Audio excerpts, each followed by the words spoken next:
ગુજરાત પર અવિરત વરસતી મેઘમહેર તંત્રના પાપે કહેર જેવી લાગી રહી છે। ખાબોચિયા ભરાય તેટલા વરસાદમાં શહેરો પાણી થઈ ગયા છે, તો રોડ બેસી જવા અને ભૂવા પડવાને કારણે લોકોના જીવ જોખમમાં મુકાઈ ગયા છે। પ્રી મોન્સૂન કામગીરીની મોટી શેખી મારતી પાલિકા કાગળ પર જ કામ સંતોષ માણી રહી છે અને તંત્રના પાપે લોકોને હેરાન થવાનો વારો આવ્યો છે। તંત્રએ બનાવી મેઘમહેરને મેઘ કહેર। ખાબોચિયા ભરાય તેટલામાં શહેર પાણી। રોડ રસ્તા બેસી ગયા, જ્યાં ને ત્યાં ભૂવા પડ્યા। ઉડતી નથી માખી ને મારે છે પ્રી મોન્સૂનની શેખી। ગુજરાતના શહેરોમાં સામાન્ય વરસાદ પડે એટલે જગ્યા પર વરસાદી પાણી ડેરો જમાવી લે છે, જે શહેરીજનો માટે મોટી આફત બને છે। અને આવી કહાની કોઈ એક શહેરની નથી, ગુજરાતના દરેક મહાનગરમાં આ સ્થિતિ જોવા મળે છે। અમદાવાદમાં નિકોલમાં બપોરના સમયે પડેલા સામાન્ય વરસાદમાં રોડ રસ્તા પર 3 થી 4 ફૂટ જેટલું પાણી ભરાઈ ગયું। અમદાવાદના પૂર્વના અનેક વિસ્તાર જળબંબાકાર હાલતમાં જોવા મળ્યા। પાણી ભરાવા કરતા શહેરીજનોની મોટી મુશ્કેલી છે રોડ રસ્તા પર બનેલા જોખમી ખાડા। અમદાવાદના શેલામાં 2 દિવસ પહેલા એક આખો રોડ ધોવાઈ ગયો, તો હવે શેલામાં ધોવાયેલા રોડની સામે જ બીજો એક રોડ બેસી ગયો છે, જેના કારણે શેલાનો રોડ બંધ કરાવવો પડ્યો છે। રાજ્યનું પાટનગર ગાંધીનગર પણ તંત્રના પાપે બેહાલ થઈ ગયું છે। સેક્ટર 3માં નેતાઓના ઘર સામે જ મસ્ત મોટા ખાડા પડ્યા છે। લોકસભા સાંસદ પરસોત્તમ રૂપાલાના ઘર પાસે ખાડો પડતા તંત્રએ દોડાદોડ કરી સમારકામની કામગીરી હાથ ધરી। ગઈકાલે રાત્રે પહેલા વરસાદ પછી ઘણી બધી જગ્યાએ ભૂવા પડ્યા છે। તંત્રની કામગીરીનું નિરીક્ષણ કરવા પહોંચેલા ગાંધીનગરના નવા મેયર મીરાબેન પટેલ લોકોના રોષનો ભોગ બન્યા હતા, જ્યાં એક સ્થાનિકે મેયરબેનને મોઢા પર ચોંપડી દીધું કે બધાને બસ ફોટો પડાવવામાં રસ છે।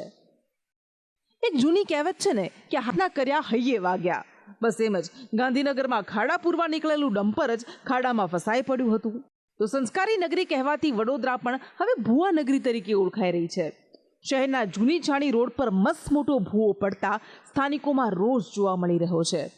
આ સાથે જવાહરનગર પાસે એક બસ ખાડામાં ખોટવાઈ ગઈ હતી, જેને હાઇડ્રા મશીનથી બહાર કાઢવામાં આવી। દક્ષિણ ગુજરાતનું સૌથી મોટું શહેર સુરતની સુરત પણ બદલાઈ ગઈ છે અને જ્યાં જુઓ ત્યાં પાણી અને તૂટલા ફૂટલા રોડ રસ્તા। સુરતના સિંગણપોર વિસ્તારમાં નજીવા વરસાદે પાણી ભરાતા ધારાસભ્ય વિનુ મોરડિયાએ દોષનો ટોપલો અધિકારી પર ઢોળી દીધો છે। પાણી ભરાણા છે એ વાત હકીકત છે। છેલ્લા 10 વર્ષમાં કતારગામની અંદર આટલા પાણી નહોતા ભરાતા। આ વખતે વરસાદ કેટલો પડ્યો છે અથવા તો ક્યાંય બીજે કાંઈ પ્રોબ્લેમ આવ્યો છે એ તરફ અમે જોઈશું, એની તપાસ કરશું કે આમાં ક્યાં પ્રોબ્લેમ આવ્યો। પાણી ભરાવાની સાથે રોડ બેસી જવાને કારણે સુરતીઓ મુશ્કેલીમાં મુકાયા છે। ઘોડદોડ અને ઉમરા વચ્ચેનો રોડ બેસી જતા અને એક મોટો ભૂવો પડતા એક બાજુ રસ્તો બંધ કરવામાં આવ્યો છે।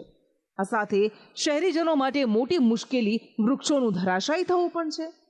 સુરતના અઠવા લાઇન્સમાં મહાકાય વૃક્ષ ધરાશાયી થતા 4 જેટલી ગાડીઓ દટાઈ ગઈ હતી, જેમાં 2 લોકો ઇજાગ્રસ્ત થતા તેમને હોસ્પિટલ ખસેડવામાં આવ્યા છે।